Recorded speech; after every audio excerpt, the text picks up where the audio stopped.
Rambles in Florida by R.E.C. Stearns. Part 1. Florida, the land of flowers, the enchanted ground wherein it has been said Ponce de Leon sought for the fountain of perpetual youth, is not far away. The fountain, quite likely, is as remote as ever, but the land which it was said to bless with its ever-flowing and rejuvenating waters can be reached after a journey of a few days from New York by steamship if the traveler is not unpleasantly affected by a sea voyage, or, if the apprehension of rough waters off Hatteras should make a different route preferable, then by rail to Charleston, thence by steamer over waters generally smooth to Fernandina, stopping on the way at Savannah just long enough to look about and obtain a general idea of the place. Fernandina, situated on Amelia Island, is the principal town upon the east coast of Florida, and of importance, being the eastern terminus of a line of railway which connects the Atlantic Ocean with the Gulf of Mexico. Its population is not far from 1,500. At first sight, it is not prepossessing, but a walk about the place reveals many buildings of pleasing architecture hidden among the trees. Within a small enclosure, not far from the landing, the forefather of the hamlet sleeps. Upon a marble stone may be seen the name of Domingo Fernandez, native of Vigo in Galicia, Spain, born the 4th day of August, 1766, and died the 3rd day of September, 1833, in the 67th year of his age. Senor Fernandez, it is presumed, never found the fabled fountain, or, drinking of its waters, they were powerless to avert the inevitable doom of man. The morning was pleasant, the sun shone brightly, it lighted up the cross and gave roundness to the skull and bones that are carved above his name. From an oak near by the Spanish moss hung drooping midway to the ground, casting a filmy shadow and hiding a choir of mockingbirds who filled the air with music. Leaving the grave of Fernandez and following the streets, a careful search in the loose sand of which they are composed will disclose fragments of pottery of the size of a penny, perhaps a part of the debris of some aboriginal tribe once camped hereabout, the souvenirs of a race of whose history how little is known. Farther on is an ancient mound of large size, nearly 300 yards in circumference. Undisturbed 10 years ago, its surface was as the builders left it, but its slopes and summit were so changed through the military purposes for which it was used during the recent Civil War that its original proportions are destroyed and its former outline obliterated. About a mile from the town towards the ocean is the lighthouse, built upon somewhat elevated ground, forming with the adjacent buildings and moss-festooned oaks a bit of highly picturesque and pleasing scenery. Between the lighthouse and the road to the beach, not far distant, is another mound in the center of an ancient camping ground, the latter covered with bleaching shells, the remnants of unrecorded clam bakes and oyster fests. This mound is much smaller than the first, only about 100 yards in circumference and about 15 feet in height. It was covered with trees and shrubs, the largest of the former being perhaps 9 inches in diameter, their roots penetrating the loose material of which the mound is composed, and in their ramifications wound and twisted among the skeletons of unknown men whose decayed bones crumbled at a touch. Stone implements were found, and in the surrounding field fragments of earthenware less perishable than the hands that made them.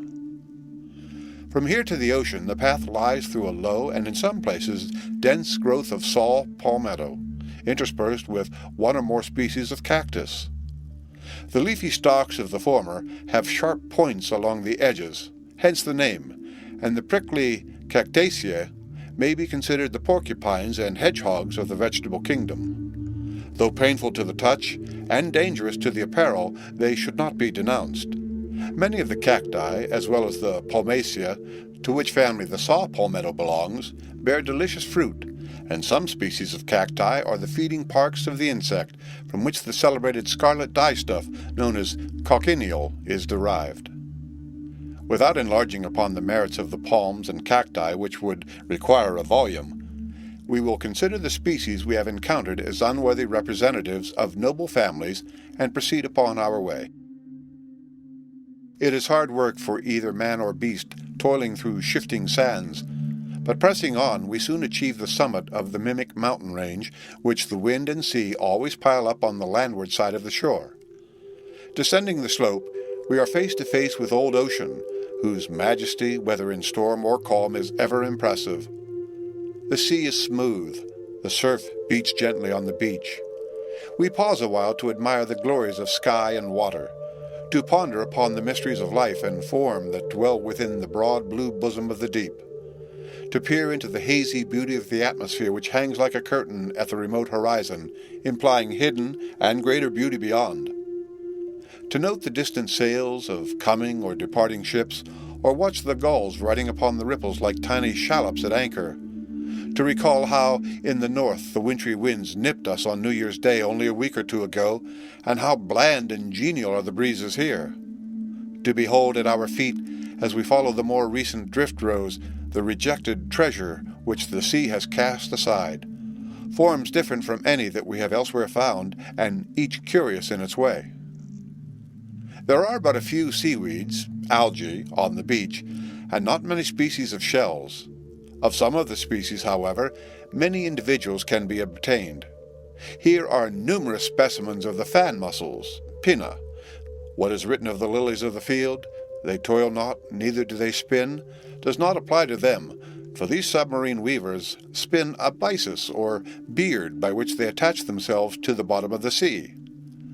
The byssus serves as a mooring cable, and its fibers are tubular, like human hair.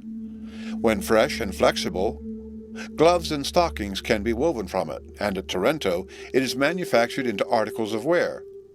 According to Ferrani, the byssus is a successful remedy for the earache, but he does not say in what manner it is applied.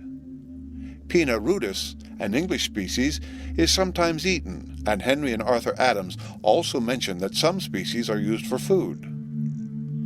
A dead fish half eaten by the birds is not an attractive object. It is in an unsavory state, but doubtless its scales would, under a microscope, astonish us with many lines of beauty. The butterflies, so unlike the fishes in form and habits, also have minute scales, hence the metallic luster and brilliancy of their coloring. Impalpable to the naked eye, their tiny scales resemble the pollen of flowers. Columbus gave a new world to Castile and Leon. But think of the world of enchantment, of the precious treasures that the microscope has opened to all. A thin slice cut from a spine of the sea urchin, Echinus, that we have just picked up, if magnified, would furnish a partial insight to the wonders of its plan of structure. We find the oblong pouch-like egg cases of a species of skate, Rhea, quite common.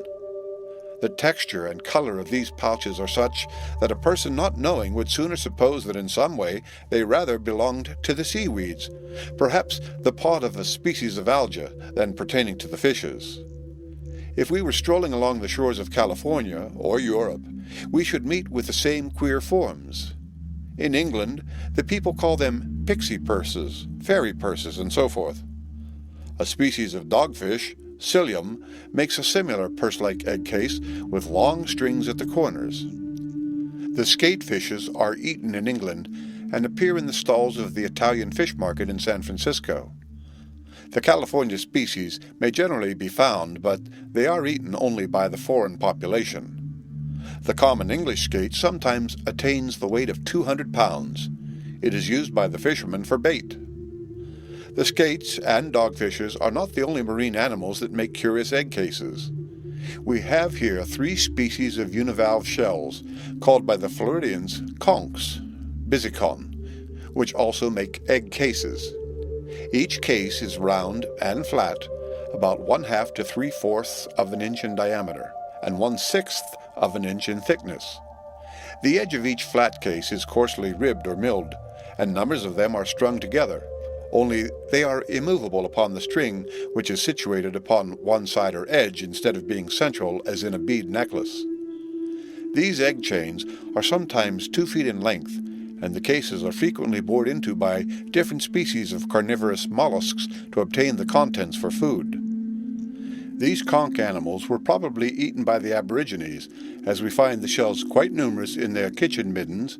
They are now sometimes eaten by both the whites and Negroes of Florida, but from appearances they must be tough chewing and as indigestible as a rubber boot. At the edge of the beach, rolling in the surf ripples, a large fleet of arc shells is coming ashore. These prettily ribbed bivalves look like the cockles, cardium, but the animal and the hinge are quite different. The velvety epidermis, which generally covers the surface, has been worn off by the friction of sand and water in the surf, exposing the clean white fabric of the shells. Lighted by the sun, they look like a squadron of little dismasted hulls. 2 of the 3 species that we have here obtained are widely distributed and may be picked up near Galveston on the Gulf of Mexico.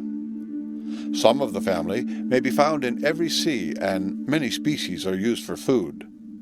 The animal of Arca grandis, which is found in the Bay of Panama, is eaten by the natives. A single valve of this giant arc sometimes weighs 2¼ pounds. Odd valves of the arc shells are found in the shell heaps, but are not common. 1.5 miles from where the road enters the beach are the remains of 2 wrecks. The plankings of their decks and sides has long ago been broken up and swept away by the sea, and the timbers projecting from the sands resemble the ribs of some gigantic mammal. No vestige of name is left.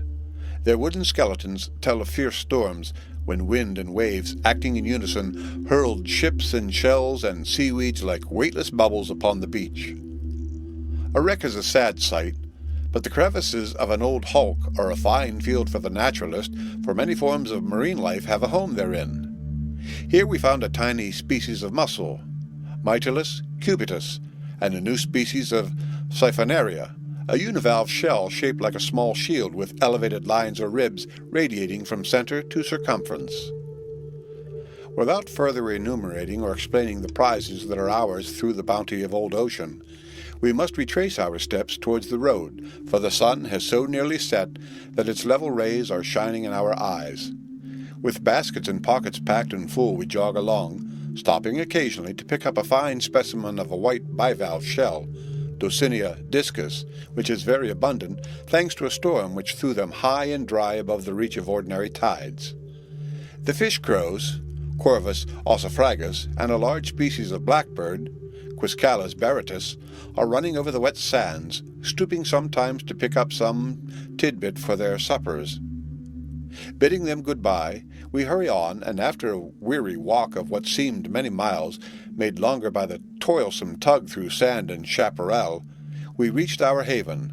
Tired as dogs at times are said to be, we gladly cast aside our packs, and after a refreshing wash, rushed to supper with appetites as keen as hungry wolves.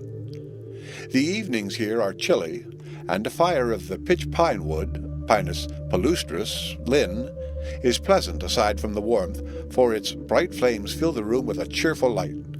How glorious is sleep after a day of toil! Of toil, yet still of pleasure.